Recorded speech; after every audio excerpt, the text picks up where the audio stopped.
I think my Togolese friend has managed to take most of my time, so I'm going to really make it brief.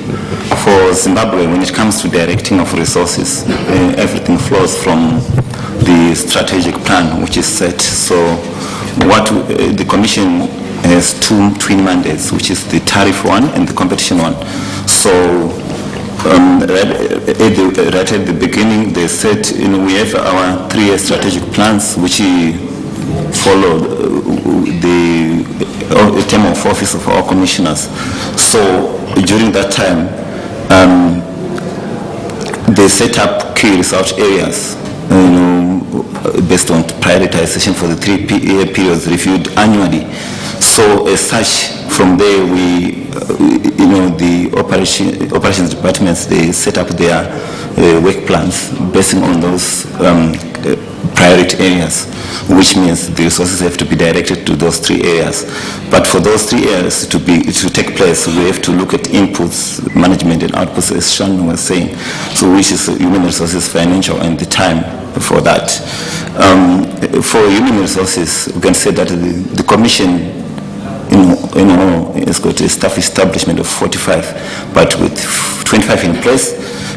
For the competition function, there are only 4 people, 5 including me. So as such, you find that there's lots of workload, and most of these people, when they join, they don't have competition experience, because our universities don't have competition law as a course there. And so when it comes to identifying the skills, during the interviews, we look at the potential, and also we just need somebody with at least 1 year working experience in whatever the field. We look at those skills which were highlighted by Sean earlier on when we were doing that exercise, because we believe that it's the potential which counts more than the academic skills they acquired. Before we recruited one person with competition law from South Africa, we noticed that even when it came to performance, those from the local universities were actually performing better. So we realized that it's basically about potential and the experience. When we recruit, we do the reference check to see whether really they are a performance from where they were. But in some instances, we really recruit those straight from university, depending on how they impress us in the interviews. And then when it comes to financial resources, the strategic plan means the implementation is finances.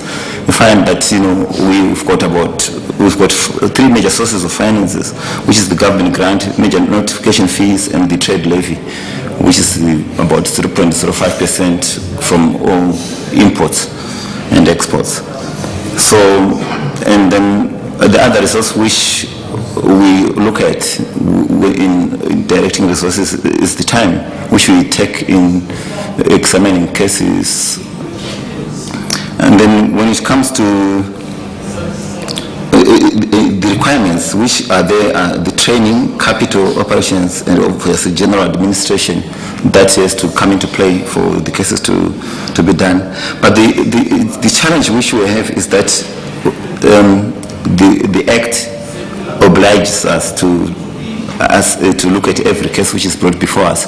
But because of the limited resources which we have in terms of finance and the human skill, we prioritize, and then our resources are directed to those key areas. As for the current period we are in, our priority is the utility, public utility, mainly the city councils.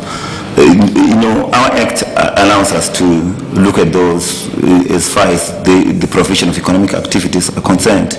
So I find now most of our resources are going towards that. We've realized that they're in a monopoly situation which we are not challenging. It's a natural monopoly, but their acts are contrary to public interest. They are charging higher prices to the consumer, given that, knowing that there's no alternative to the consumers. So that has become really a big issue. And I noticed the day we came 2 days ago, actually the cabinet Minister of Local Government also put a directive after our last hearing of Blawai, one of the councils, to say that now they should reduce all the charges because there's a public outcry on the provision of those services. And the other priority area is now public awareness campaign. This came as a result of the peer review which we had last year, which revealed that we're not that much known. So we've budgeted most of the resources towards public awareness, advocacy, and then of course we've set up now a research unit which is going to do sector studies in order to really ensure that identify barriers to entry and see how best they can be reduced.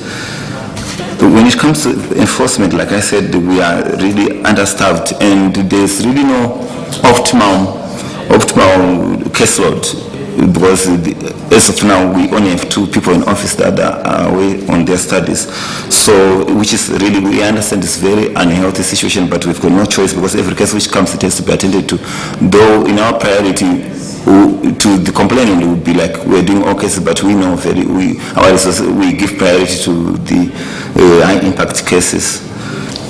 And when it comes to initiation of these cases, they all come from the Act provides that they can come from the public, they can come from the commission, and but lately we are noticing that it's giving us challenge when we say the commission. We're saying with the commission because they are not defined in the Act.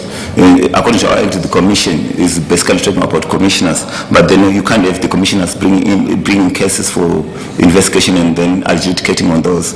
So we've changed that no commission staff should really, especially from the board, to bring a case if they see one, unless if it's from the newspaper, and then they can do so. So we now wait for the ones which come from the public because of maybe our nature, where we are unlike our neighbors South Africa, where they've got a tribunal. We don't have.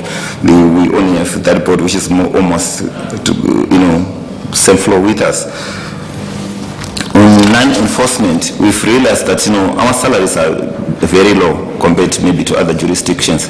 So as such, strategically we've decided on how best we can retain those who are there. So the focus really is to bring non-monetary benefits in order to maintain those. So we have introduced the grocery allowance, attachments. Lately, some went to Namibia.